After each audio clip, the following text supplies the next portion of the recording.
exactly things I don't want to do for the next 5 years, as an example. So do you filter out what you publish as you're learning in public, or do you just? Okay, so your question is, you're concerned that what you put out, you will be stuck with for the next 5 years. Exactly.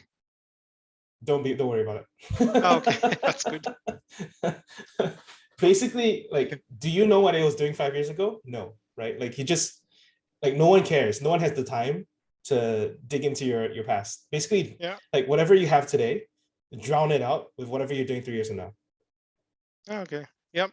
Right. That makes sense. Like, this question only comes up if you publish a bunch of stuff now and then you never publish ever again, right? Which is the pattern of most people.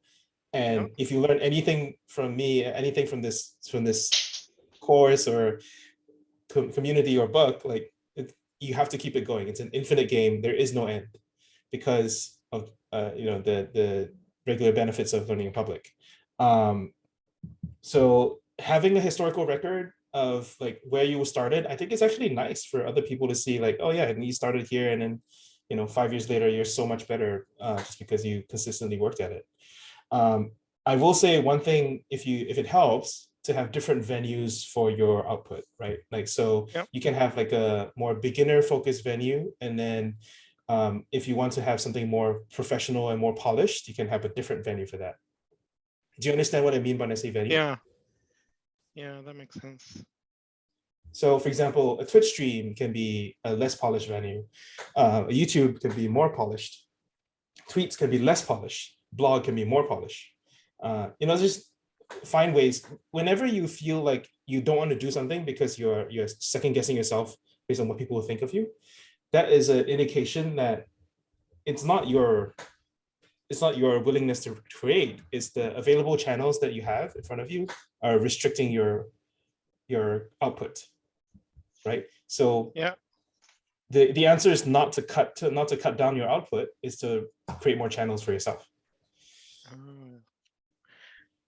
Yeah, that makes sense. So the one thing I've been experimenting with these things I learned today I learned.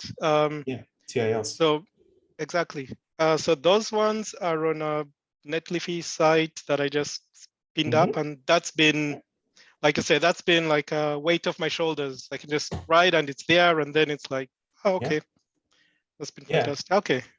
No pressure to make it like this is the next big thing. It must go to the top of Hacker News, all that bullshit. Right. No pressure, right?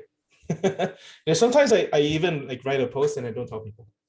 It's fine. It's whatever it is. Like, so I have notes. I have my blog. I have the new blog.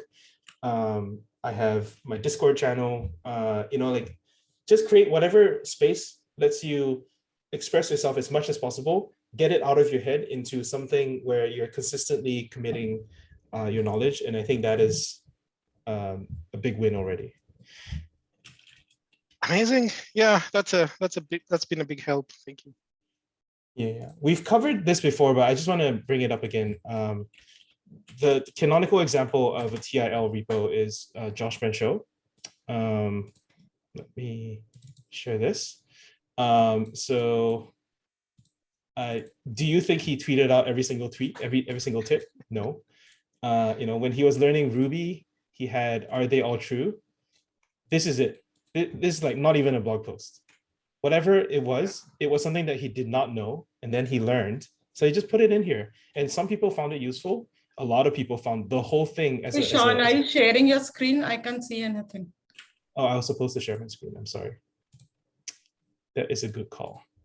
Yeah. So, Josh Ben Show, you see it now, right? Yep. Like, individually, these items are too small to matter, right? Like, if I look at Webpack and I'm like, okay, I need some copy and paste config that I always have to look up somewhere, and I always have trouble finding the blog post. He stuck it in here, and he wrote notes for himself, and that's fantastic. This individually doesn't really have that much value, but as a whole, people have found all this just like being collected over the span of 5 years so valuable that it's like 10,000 stars. It's got tons of exposure in Hacker News, and people find him that way. So I think it's a really nice look at I think it's just a really nice way to record your learning. It's in public. Look at the number of pull requests that he's got. Like people will spot issues and fix it for him. It's amazing. That's also learning in public, right? Like that you're putting it out there. The primary beneficiary is him, but if anyone else got benefits, fantastic, fine, whatever. But I bet you from here, people checked out his other work, his profile. I'm sure he has some kind of following, and they can see what else he's into, and they're like, all right, this person is just very diligent, like always learning and improving. I would like to work with this person, right? And he says, hire me, fantastic. His email's right there. Awesome. Cool. It does, I guess, sink in with like something that we wanted to cover this week, which is about learning in private. I think that a lot of people, they're like, okay, everything must be public. And that's not true, right? Most of the time, not even myself, like I'm probably at 30% public. So actually most of the time you're still learning in private. You still need a good system to handle what you're learning elsewhere. So that's something that I maybe I stuck it all the way in chapter 32, but maybe I should have put it higher up. I don't know. But I think having a good idea of like how getting more out of what you consume, taking notes, deliberate practice and repetition, all of this are ways to consistently work on your own skills without actually putting anything out in public. So I just wanted to make a case for how to do that. When I originally wrote the Learn in Public essay, I was like, never use Discord. Right? Discord is a closed channel. And now look at me, like I'm always in Discord. Because Discord is semi-public, right? It's like a small community, same people every single week, every single day even. And it's a trusted community where you can just post stuff, right? And Chad, like you know how it is, right? I try to give you feedback, right? And that is a benefit of Discord, right? Like you're not blasting it out to your whole audience. It's just another venue for you to get your thoughts out and have discussions. Comments, questions, criticism, ideas? Well, it's sort of a meta comment about what we do. Some of your practices that you follow, I have sort of seeped into my work.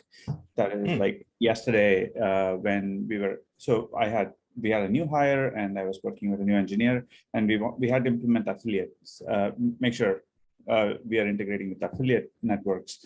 And I wanted to give, it's like they didn't know what an affiliate network was. They had it's like both of them had different backgrounds. So when I had to give them so we got into a meeting and then I realized I had to do that. So immediately I hit record on it, and then we put that record on it. I walked them through it, and then we put that meeting, made it company-wide available. It's sort of, some of these practices are CP. It's useful and it's not the first time that we've done it, but I think at least more recently, whenever I see it's more of identifying the opportunity. Like I see how well you identify this. Oh, this can be something that can be captured and reused. And next time when I have to train someone on affiliate networks, I just, hey, watch this video that we just talked about. And we build a company knowledge base just casually, like instead of a formal, there can be formal onboarding meetings, but these can finally, these one-off meetings can be combined to make a knowledge base on specific certain topics. Right. So, you do have to make an effort to make it more consumable, because if you only do the raw content, like no one's going to watch all that video, right? All those recordings. You have to summarize a little bit and make it more consumable. While doing that, it should already be in my head. Like I'm going to make this public. I'm going to keep the topic and discussion tight, just around affiliate.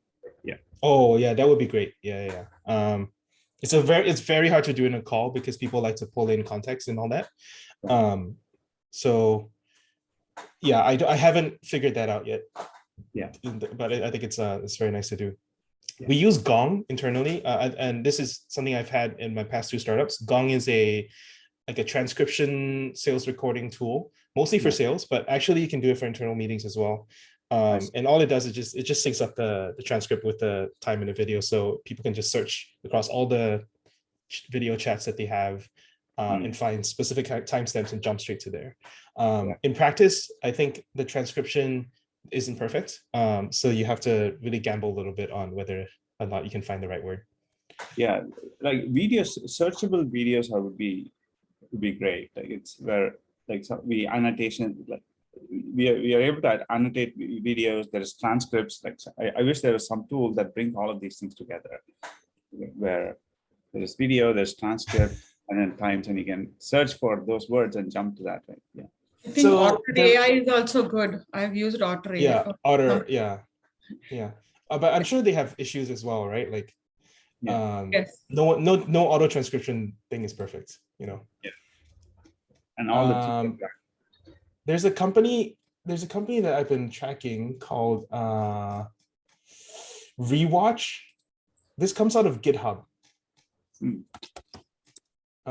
So let me check out Rewatch. These guys. So GitHub records every meeting internally and lets people play it back. And so there's a bunch of folks who left GitHub to implement this as a startup. Rewatch. I don't know. Oh my God. Rewatch is such a common term. How do I do this? GitHub TV. I think maybe just rewatch.com. Is it rewatch.com? Yeah. Okay. Yeah. So I might check this out. Is this the one? Yeah. Maybe try it out. I haven't tried it, but I mean, look at all these people that already use it. So I think it's interesting. A friend of mine also mentioned grain.com. So another competitor. Maybe, I mean, still pretty impressive logos and all that. So I don't know.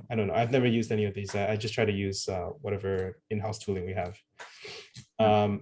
Yeah, Otter AI as well as the other one that Nilofer and Alex have used. Yeah, but I would be a little bit worried to put my internal team meetings and my strategies and plans on some third-party video platform, because I really don't know what kind of security they have, confidentiality, and then everybody and their dog will be able to, yeah, you have to figure out how comfortable you are with this stuff. All I can say is if your own team members can't even be bothered to watch your video, Otter is not watching your video. That's it. No, but it's not like, it's like external people getting access to our yeah. They can be pwned. Yeah. plans, sure. right? Yeah, you can pretty much see that if you use Google's workspace at work, eventually Google's going to have this transcription service built into Meet and let you like do the transcription for in the meeting. I pretty much as soon as it will happen, right? And all of the meetings are stored in Google. Maybe that will be a compliant policy. Like if Google Workspace is compliant, then your recordings will be compliant. Okay. Yeah. Okay, cool. So going back to the sort of learning in private thing, one thing I do like to offer to folks is mental models for learning, and this is a lot of how I think about things as well. Going from push-based to pull-based, and understanding like when you need to go to become more active, to actually ask questions and figure out what you don't know and pursue that, because a lot of times you're pushed the stuff that people want you to know, and the stuff that people don't want you to know, you will never really figure out unless you actively think about what's missing and go after that. So it's very much thinking about like the negative space, the inconvenient truths, what is everybody agreeing on and nobody's saying out loud. That kind of stuff is really hard to get to, but when you figure out what that is, you become an insider in a way that most people never get to, because they're very lazy. They're very they just take the conventional wisdom as the whole truth. So I think that is something that I like to offer as a way of thinking about learning. Compare and contrasting. So in other words, trying not to judge between two competing perspectives. Like I can having I know taking crypto as a standard set of pincushion for for this stuff. Like I can hold like crypto sucks and crypto is the future in my head at the same time and listen to both without prejudgment. And I think that is something like whatever technology it is, I think is super useful as well. Understanding like being able to steel man the arguments of the people who are disagreeing with you. It basically, like I like to say, like, can you state their argument in a way that they would agree with?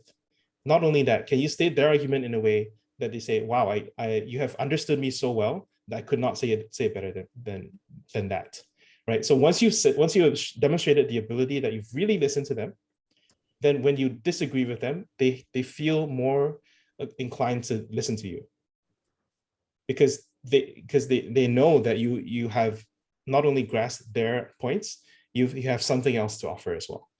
Because otherwise, a lot of disagreements or a lot of arguments are just like, here's my points, and then the other side says, here's my points, and they never really listen to each other. They just repeat themselves again and again. And I think that's a fundamental, like you have to demonstrate that you've really heard and understood the other side. So, and then finally, game versus metagame. I constantly say this in every sort of strategy portion piece that I do, which is distinguish between how the rules of the game is as it is today versus how the rules of the game are changing. Okay, cool. I don't know if this is too abstract. I have other sort of learning to learn resources. I think the other, since I wrote this chapter, probably the one that has gotten the most attention is the Barbara Oakley chapter course. Which course? Learning to learn. This is by far the most popular course on Coursera. 80,000 ratings. And so she has really a lot of academic and scientifically backed resources on learning how to learn. And I think a lot of people, when they see this meta learning examples and theories, they start to apply it a lot better to themselves. For me, I think this is very much focused on like art, music, literature. So I try to focus on something that developers can use, but obviously you can transfer a lot of these techniques, whatever domain you're using. Yeah, so this is super popular. You can do the 1 hour version. Oh, sorry, I'm trying this like enforced rest program. It's called Stretchly. Unfortunately, it interrupts me a lot. There's a YouTube Barbara Oakley. There's the sort of TED Talk version that you can try as well to sample a little bit. But she's super famous now for this stuff. Okay, any other thoughts, resources on learning in private or learning how to learn? I had a question on learning how to learn. So I've seen a bit of Barbara Oakley stuff, and she talks about chunking and that's the techniques for how to learn things well. Like I have a slightly different question, which is but let's say I have to learn something. I'm primarily in the web applications domain, and I'll have to learn data.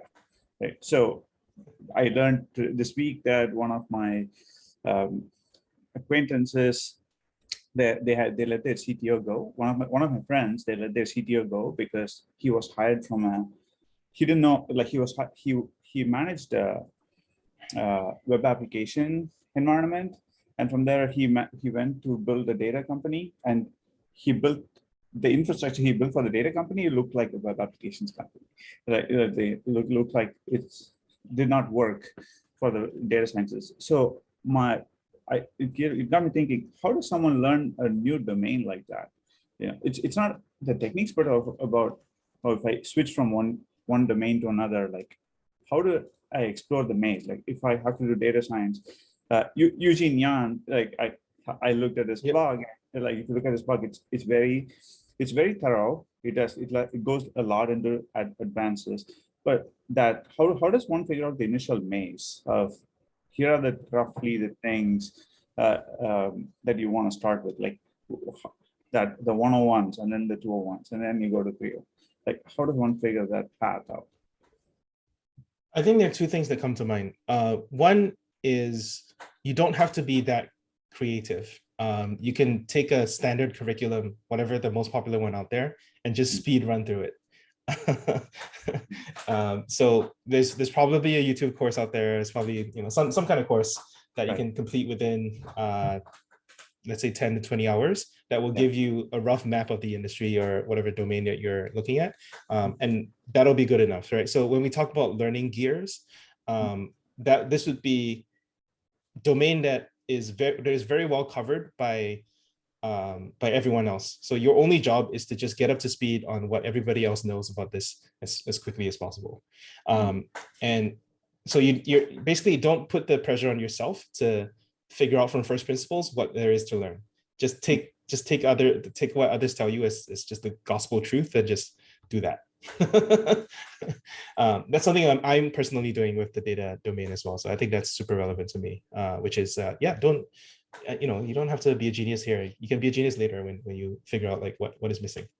The second thing is I think just building something in that domain and figuring out like end to end, like what do you need to get done? Like, so finding a good project and then just figuring out what you don't know in order to accomplish that project. Because I think a good measure of like how well you know something or whether you're self-sufficient is, a good measure of how well you know a domain is, are you self-sufficient in doing something tangible in that field, right? So just picking your project and shipping it end to end, I think is super useful instead of just reading a bunch of blog posts, for example, right? That is not as meaningful, or it's not going to get you as high a rate of experience as just fumbling with like, oh man, this config was wrong, like what, and just googling that and then getting the whole thing to work, and then you're like, woohoo, and then figuring out like, okay, the thing I used was like not the best practice, but like you have a fundamental personal experience now to actually relate to rather than making everything theoretical. Yeah, I think tech is maybe the easiest one in that to learn like that, like because there's a lot of blog posts that are very practical. Practical. I think once it moves into more domain specific, other domains are not that openly available for like available in public.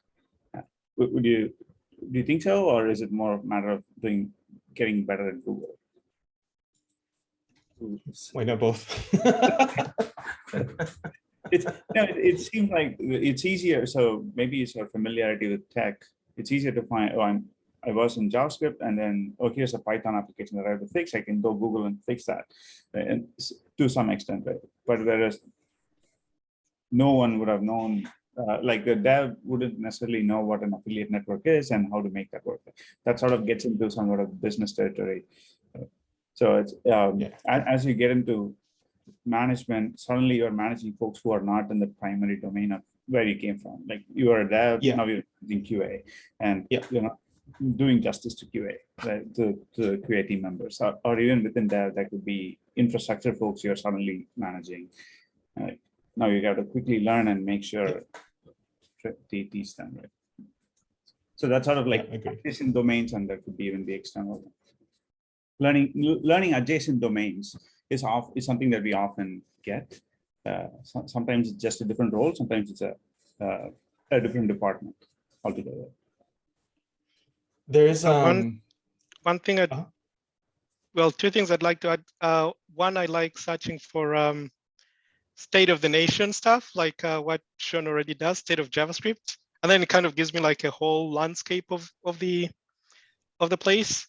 And then also to do like the basic, on the one hand, it's tutorials. So I'm on a different team as a Scrum Master, and they're also doing data machine learning stuff. I have no idea what they're doing, but with the basic tutorials, I kind of figure out. And then also some university courses, because I recently also transferred into healthcare. I have no idea what the thing does. So it's like all these building blocks, and then they have like little cartoons or something. And then it kind of builds the foundations. So it's, we switch domains a lot. Right. And sort of answering my own question in some ways, I guess. I've gained my respect for general managers has increased because in one meeting, so the general manager in one meeting, he'll be talking to engineering. 30 minutes later, he'll be talking to sales. 30 minutes later, he's talking to editors. And the next 30 minutes, he's talking to finance. And he's able to manage all these, even though he's not a specialist in any of them, because he converts everything to a generic model in his mind.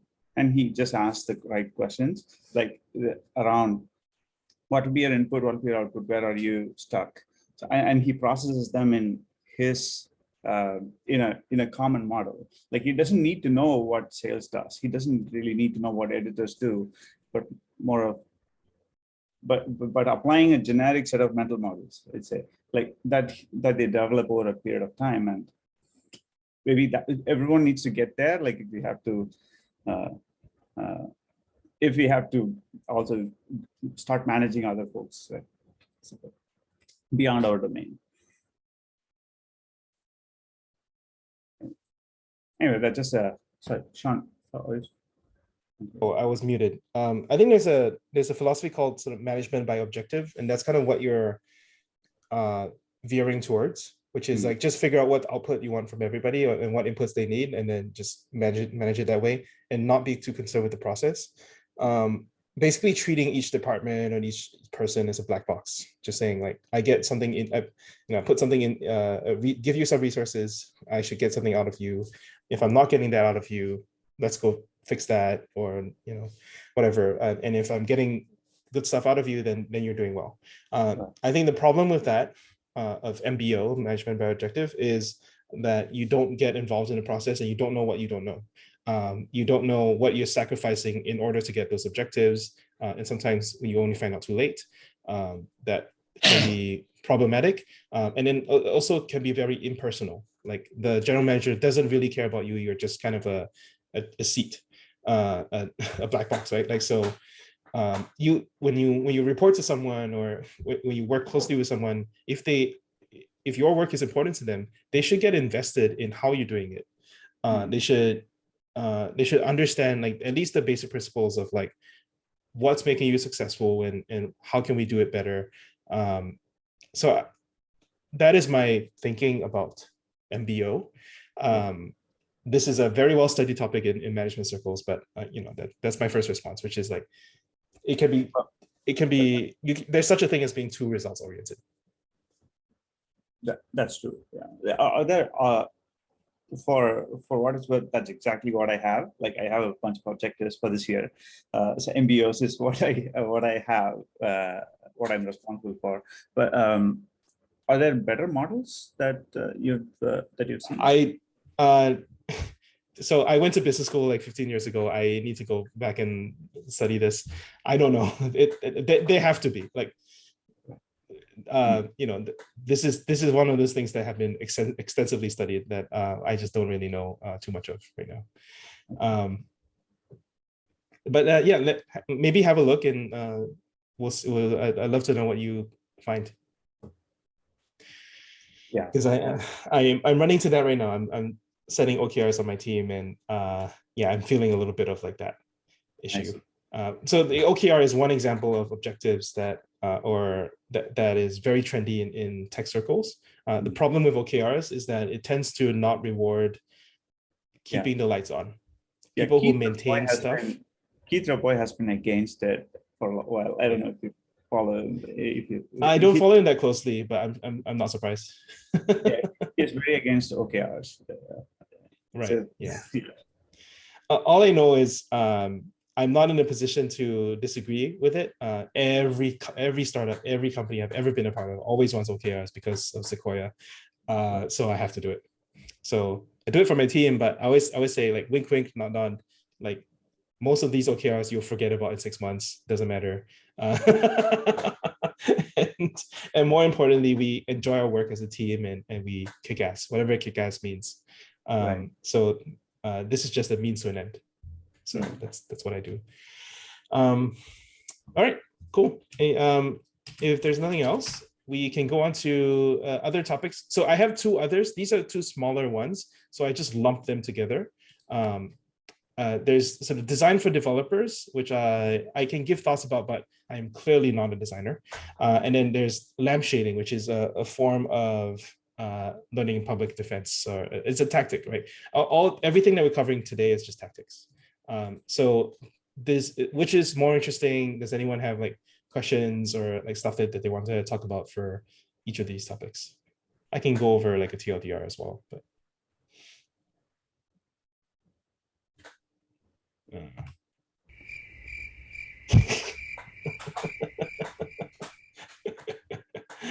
Not that much. I'll tell you at a high level what I've found as I have been maintaining this. So this is probably one of the more interesting projects that I've maintained so far. This is a resource list of all the design resources, and I think for me it's more about the principle of spark joy. So the alternative title for this chapter was to spark joy, which is how can you level up your work by doing the last mile of like making it fun for people, making it easy to read. You know, that whole thing I told you about recording those meetings.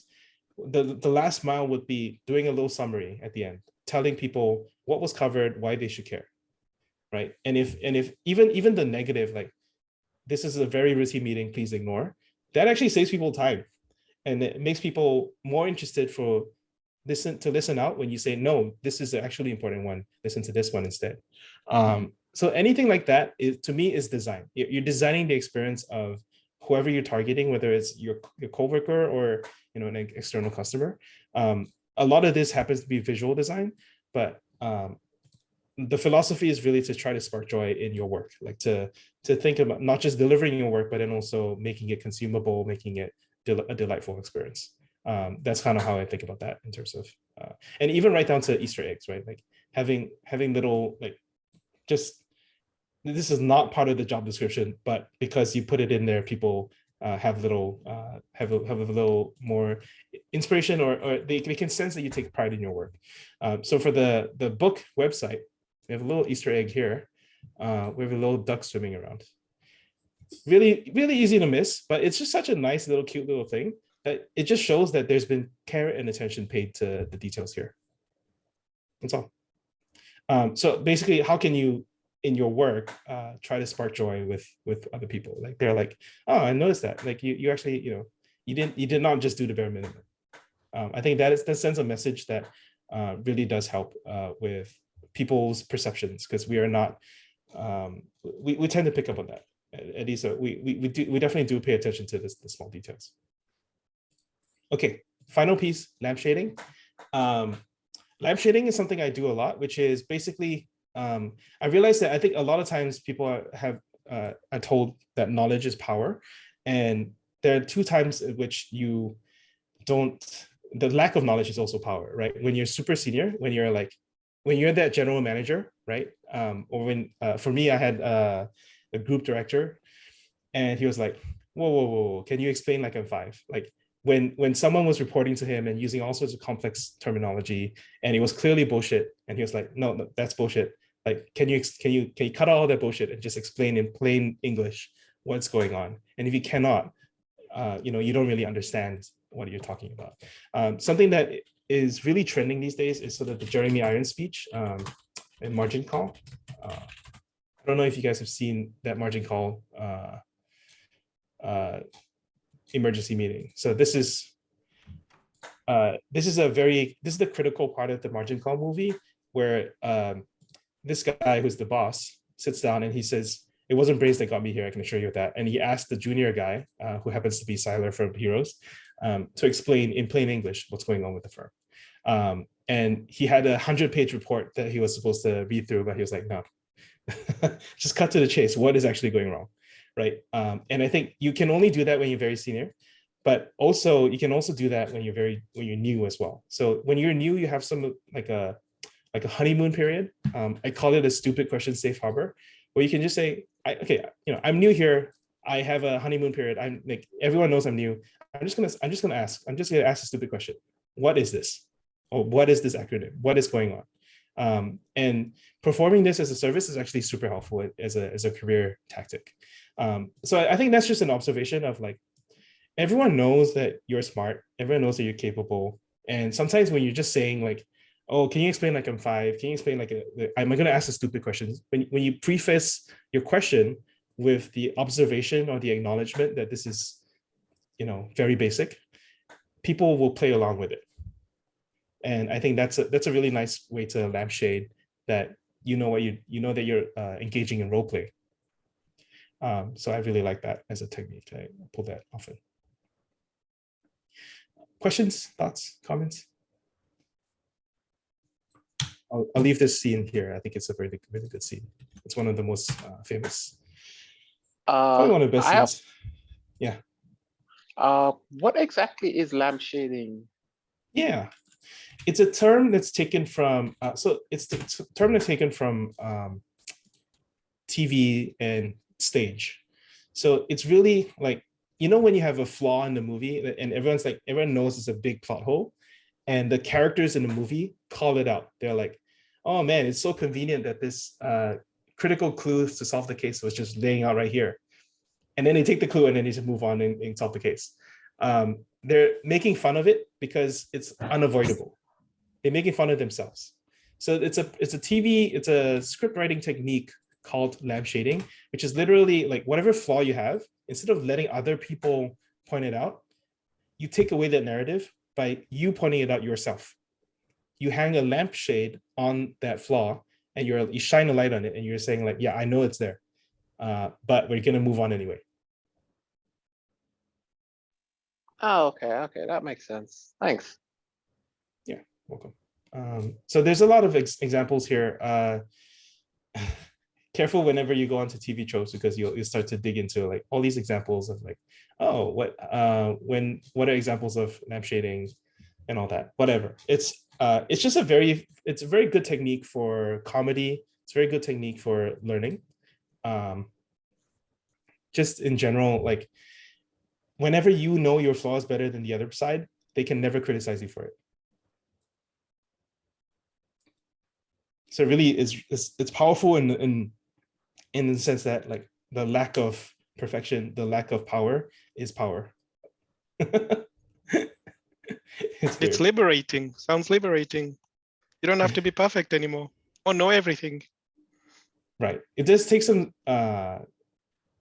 skill and take some practice and thick skin. But I think people should be aware that this is a thing that people do, and you should do more of it probably.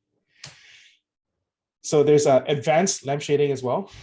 So for example, one of the most famous books in JavaScript is You Don't Know JS. That is actually something that was told to Kyle Simpson, the author of the book. And this is one of the most popular books in the world for tech, right? 155,000 stars. And because he was rejected in an interview and his interviewer told him, you don't know JavaScript, I'm not going to hire you. He took that and lampshaded it and he made that the brand of his book. And he said, okay, screw you. I'm going to learn everything about JS. I'm going to write the book on JS and prove you wrong. So it's just taking whatever insults that people throw at you and just turning it around, owning it, right? Which I think it's just really, really good. This is another one. I like this example, right? So women who are fat on the internet like get a lot of criticism, right? They know this. And she's about to show off a video of herself doing something athletic. The first thing that she does, I know I'm about to be fat shamed on the internet. So anyone trying to fat shame her is like, oh fuck, like, I can't do that anymore. And then she shows something amazing, right? Which is just her doing a flip or whatever. I don't know. This is impressive. Whatever it is, she took away the power of the people who were about to criticize her by criticizing herself first, or just naming it, lampshading it. And therefore, it just cleared the way for all the positives. And I just really like this as an example of, yeah, you take away the power for your critics by just acknowledging whatever they think they have on you. I'm not sure if it was you who spoke about it, but I know 8 Mile does a really good job of this as well. Yeah. yeah, 8 Mile. So that would be the final rap battle. This one, this is the battle between him and Anthony Mackie, who is yeah, we definitely talked about this in the past. So this is Eminem's whole rap is about all the problems and the flaws that he has, right? Such that by the end, when it's his turn to rap, he's got nothing to say, because everything he's about to say, everything he planned to say, was just a repeat of everything that Eminem already said first. So that's just a classic example of lampshading. Like, I lampshaded all my flaws, you got nothing. It's just really powerful. Yeah, I think you know, what I'm trying to do is taking all these examples from popular culture, from you know, people's experiences, applying it to learning, saying like, you can use this for learning and self-improvement as well. And I think that is something that maybe people haven't really thought about or don't want to use because they have some pride in presenting like they always know everything. You don't have to. Cool. I think that's all I had. I knew this was going to be a shorter session, so I just stuffed a few topics in here. The next one will be longer, I think, because it's about conference CFPs. I don't know how many people here want to speak at a conference. I have quite a lot of experience now speaking at conferences, so I'm happy to help you with it or just talk about what that does for your career. So we'll try to focus on that next time. I see one other thing from Jay. Jay said this on OKRs. What is this? OKRs do not incentivize risky projects, encourage incrementalism. They also advocate strategy or how? Yeah. Yeah. So yeah, I was looking for like what was his concern about OKRs? This that came up. Yeah, Kiefer Boy likes to do this. Everything else is wrong. I'm right. Yeah. No, but I mean, okay. What are the flaws? OKRs. I think do not incentivize. Yeah. If we said, his whole thing is, I think in other videos you said like you want to shoot for things that will 10x and not make 1x and 2x improvements. And Yeah. OKRs are generally 1x and 2x improvement, or usually like when you set them, it's about something you have predicted and you know that you have to build. So it takes all the time away from the team to meet their OKRs and not experiment with something radical that will make it 10x.